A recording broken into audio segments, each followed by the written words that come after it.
as a buck, yeah, stuck it out. Impressed by the words out the MC's mouths, I would imitate, try to spit it great. Just looking in the mirror, couldn't be any clearer. Future held stardom in my eyes, a sparkle out the window in the park. They rock non-stop. My introduction to the world of hip-hop. My mouth drooled at the sight of a mic. Saw ciphers get sparked underneath the street light. Either 40 ounces, reefer and 3 dice. I seek life through the culture that formed. Early 80s to now, took the world by storm. Tupac Shakur is on everyone's list of the greatest rappers ever. His swaggering bravado, hardcore lyrics, and biting truth-telling made him a larger-than-life figure. His tragic death made him a legend, an icon, and a martyr. Though portrayed by the media as a great gangster rapper, he was also an activist, a revolutionary, and a fascinating young man.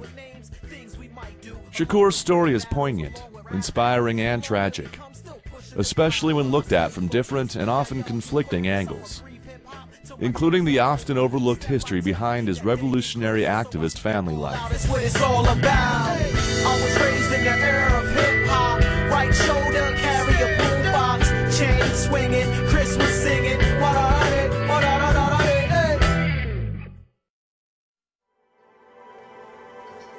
Tupac's mother, Afeni Shakur, was born Alice Faye Williams. As a high school dropout, she hung out with gangs in North Carolina and later relocated to Brooklyn, New York. There, she met and dated a member of Malcolm X's security detail. This was her introduction to the radical faction of America's civil rights era.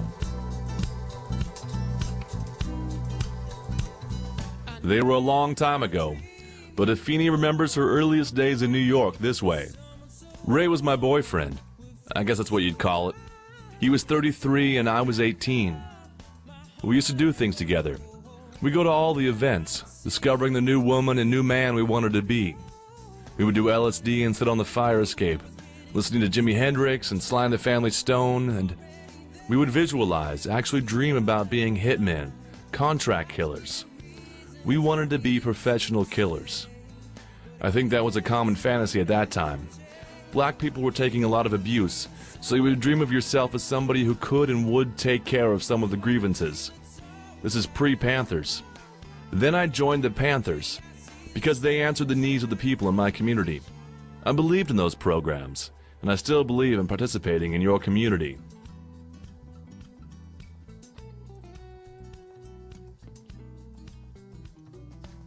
By 1968, the former Alice Faye Williams was now Afeni Shakur, a member of a New York chapter of the Black Panther Party, and wife of Lumumba Abdul Shakur, a prominent party organizer. The Black Panther Party was a free-thinking, radical, and revolutionary organization that advocated drastic change in the socio-political status of African Americans. Tired of America's foot-dragging and outright defiant response to Dr. Martin Luther King's peaceful protests, the Panthers decided to promote fair opportunity and the end of all racism and oppression for all people, by any means necessary. That meant they accepted and even promoted violence when needed. This elicited a lot of fear from a number of quarters throughout the country. And for that, the Panthers took a lot of heat from local, city, state, and federal law enforcement. In 1971, Afeni was one of 21 Panthers indicted in a controversial trial regarding a bomb plot.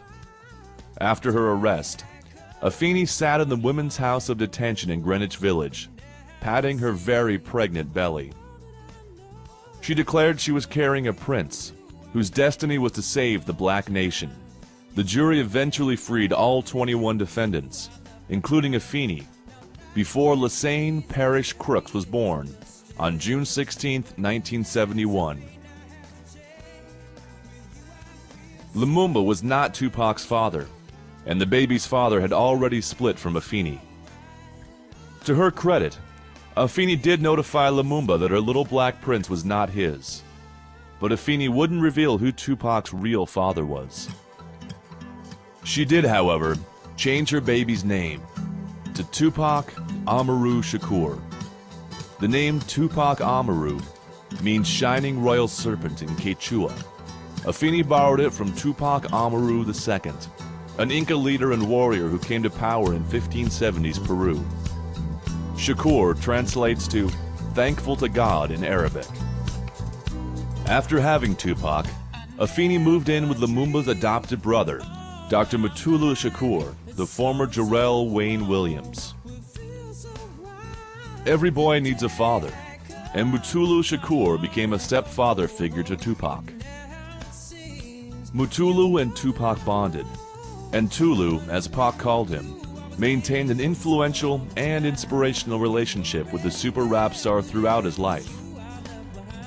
In an interview, Mutulu recalled some of their early times this way. Tupac was always on top of what was happening. I mean, we spent many days and nights together when he was a little kid. I can recall when he would sit in on meetings, and he would say to me, "You don't like him, do you, Tulu?" And added, "I don't like him either." He was obviously a supreme listener, and one who would dissect every topic and come to his own conclusion and opinion. I don't know if you know about the early movement days, anywhere in the civil rights movement, the black liberation movement, church movement, or whatever. Meetings dominated your life. Meetings, meetings, meetings, and more meetings. And Pac would be present at all of them.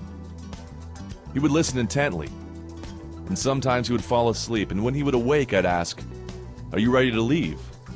And he'd always say, "No, I want to stay." Years ago, we used to do concerts for political prisoners in Brooklyn, Manhattan, Queens, and all around the country.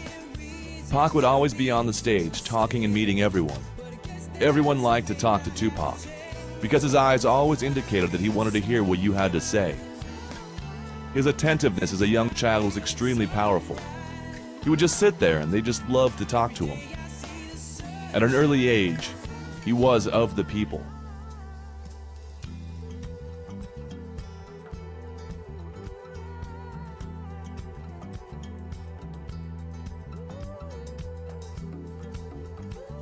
Tupac's new family was about as far from white bread as you could get. An extended family tree of high-profile black activists and revolutionaries. And that brought chronic police harassment. At an early age, Tupac learned to cope with losing his loved ones to sudden death or imprisonment, and personally experienced the federal government's surveillance and dirty tricks.